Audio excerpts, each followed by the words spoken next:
Lalu bagaimana kondisi hari ke-8 pasca kebakaran di TPA Jatiwaringin? Kita sudah bergabung dengan produser lapangan CNN Indonesia, Nabila Putri. Selamat siang Nabila. Nabila, bisa Anda jelaskan bagaimana proses pemadaman yang hingga saat ini masih berlangsung di TPA Jatiwaringin? Ya, selamat siang Alfian. Hari ini memasuki hari ke-8 pasca kebakaran di TPA Jatiwaringin, Kabupaten Tangerang. Dan bisa saya gambarkan jika hingga saat ini saya melaporkan upaya pemadaman ini memang masih terus dilakukan, Alfian. Kalau kita melihat di lokasi, ini dari pantauan udara begitu ya. Masih terus dilakukan pemadaman menggunakan helikopter, di mana upaya pemadaman secara vertikal ini dengan menyiramkan air ataupun waterbombing begitu ya dari udara, di mana kalau dari pantauan kami ini ada 2 helikopter yang sedari pagi tadi ini memang hilir mudik, tetapi info dari BNPB ini sudah ada 3 hingga 4 helikopter begitu Alfian yang disiagakan untuk melakukan pemadaman di TPA Jatiwaringin Kabupaten Tangerang itu sendiri. Untuk memadamkan api begitu ya, air diambil dari Danau Pulo yang berjarak sekitar 700 meter dari lokasi tempat saya melaporkan saat ini begitu, dan tidak hanya melalui udara saja pemadaman dilakukan menggunakan helikopter begitu ya yang disiap-siagakan oleh BNPB, tetapi juga ada upaya pemadaman kebakaran secara horizontal menggunakan mobil damkar begitu, dan juga ada injeksi air begitu ya ke bagian tengah, karena memang Alfian pemadaman kebakaran di TPA Jatiwaringin ini cukup kompleks sehingga hingga hari ke-8 memang belum berhasil dipadamkan sepenuhnya.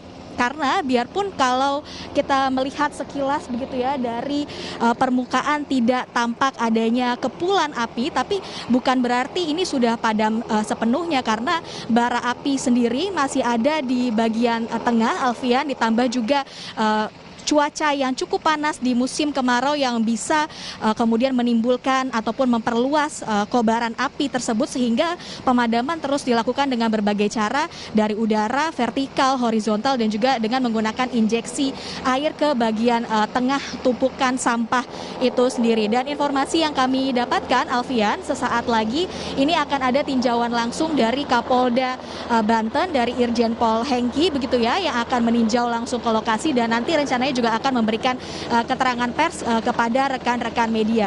Untuk memadamkan api di TPA Jatiwaringin sendiri memang diperlukan kolaborasi antar berbagai pihak, tidak hanya dari Pemkab Tangerang sendiri, tetapi juga dari BPBD, BNPB, kemudian juga TNI, Polri, hingga Kementerian Lingkungan Hidup ini terus melakukan upaya bersama untuk memadamkan api di lokasi.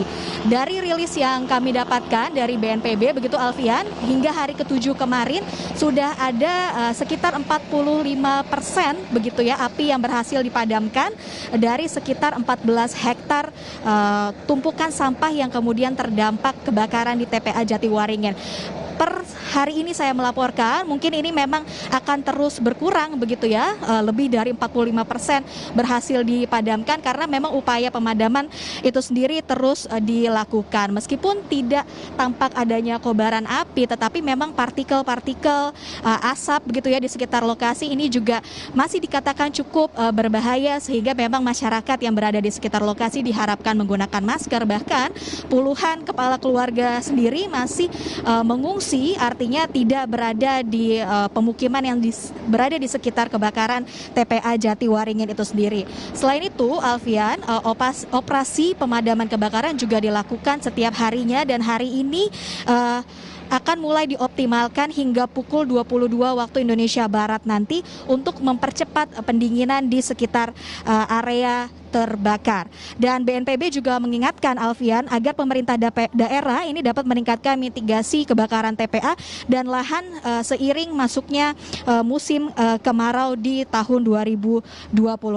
Memang kebakaran TPA ini berisiko sulit dipadamkan karena adanya gas metana dari timbunan sampah yang dapat memicu api terus menyala di bawah permukaan. Dan asap kebakaran seperti yang tadi saya sampaikan Alfian, ini memang dapat mengandung partikel berbahaya yang berdampak kepada kesehatan pernapasan warga sekitar. Dan tentunya dengan adanya peristiwa kebakaran ini diharapkan dapat menjadi pelajaran bersama begitu ya, karena memang sistem open dumping ataupun penumpukan sampah secara terbuka yang ada di TPA ini memang masih berisiko menjadi salah satu faktor yang berisiko bencana kebakaran seperti yang terjadi di TPA Jatiwaringin saat ini. Kembali ke studio.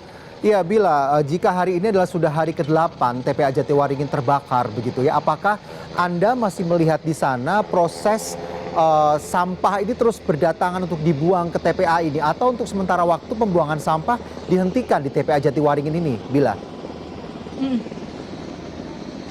Ya, Alfian, kami masih harus mengonfirmasi ulang terkait pertanyaan tersebut. Tetapi kalau dari pantauan di lapangan ini tidak ada kemudian truk-truk sampah yang kemudian masuk ke lokasi untuk kembali melakukan pembuangan sampah begitu ya. Karena memang fokusnya saat ini adalah pemadaman kebakaran di TPA Jatiwaringin ini sendiri. Dari pagi tadi tidak tampak adanya hilir mudik kendaraan sampah begitu ya yang melakukan pembuangan.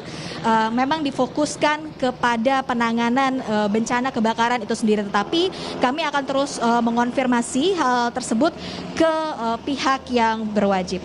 Baik, Alfian. terima kasih Nabila Putri. Kami masih akan kembali menantikan laporan Anda terkait dengan perkembangan kebakaran yang melanda TPA Jatiwaringin di Kabupaten Tangerang, Banten. Terima kasih atas laporan Anda.